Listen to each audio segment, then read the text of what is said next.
It's time now for our French press review, and I'm joined here by Alison Sargent. Hi, Alison. Good morning. Hi, Axie. Papers reacting to the terrorist attack, of course, thwarted by French authorities just days before the first round of presidential elections. That's right, Axie. Now, authorities say they don't know when this attack exactly was going to take place or who the intended target was, but they do know that it was intended to be right around this election period. So the Figaro, the right-wing paper, talks about terrorist threats to the presidential election on their front page today. The right-wing paper reports that one candidate in particular, François Fillon, has been informed of potential risks and has reinforced in response his security team. Now, the thwarted attack put security back at the heart of the national debate, according to left-wing daily Libération. You can read on the paper's front page, "Terrorism, the final days of the campaign, under threat." In its editorial, the paper commends the candidates for continuing to appear in public despite knowing about these potential threats.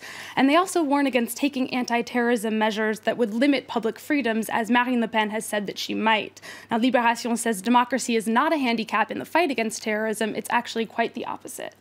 And now business paper Les Echos today is taking a look at how some of the candidates have been reacting to news of those arrests. After something like this happens, there's often the question of whether or not it will be used for political gains. That's right, Hexie. And so far in this case, actually, that hasn't been the case. Les Echos says that, in particular, François Fillon and Emmanuel Macron have been keeping pretty low profiles, in part, according to the paper, because they don't want to be accused of exploiting fears about terrorism. The exception, though, as you might guess, is Marine Le Pen. Her campaign has been struggling in its final days, and Les Echos says she seized upon this opportunity to really mobilize her supporters.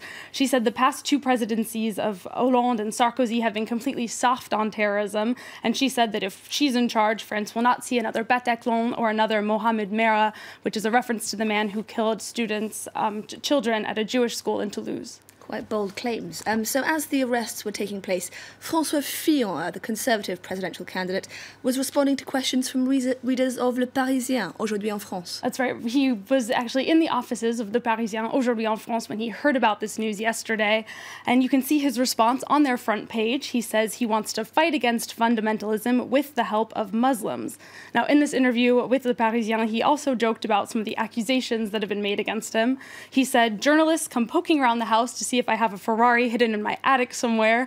And then he continued, "I also intervened to get my son a good grade on the baccalaureate exam, and my wife worked in a ministry in the 1930s. So we can see some irony there from François Fillon today. Not sure how well that's going to go down among his detractors. But apart from the corruption suspicions targeting François Fillon, there are other concerns that critics have about the candidate. That's right, and that's his ties to the anti-gay marriage movement, La Manif pour tous. That movement's political arm is called Sens Commun, or Common Sense. And you can see François Fillon pictured alongside its spokesperson in Catholic paper La Croix today. Now, not everyone on the right approves of this relationship. Alain Juppé, who you might remember was a candidate in the right-wing primary, he said that if this political party, Sens Commun, becomes part of the government, it would actually be a very big mistake. And on the left, meanwhile, there are concerns over François Fillon's plans for public education. Yeah, Libération says that there is an educational war in the making between public and private schools. François Fillon wants to increase public financing of private schools, and specifically Catholic schools. We know François Fillon has said that he is a devout Catholic. And there's a cartoon by Willem in Libération today that brings together multiple criticisms of Fillon, his ties to the church, and his rather expensive taste. You can see him there dressed as a priest with his wife Penelope saying, "It's nice, this new suit. Is it a gift from a friend?" Now, finally, we end with the results of a very important poll.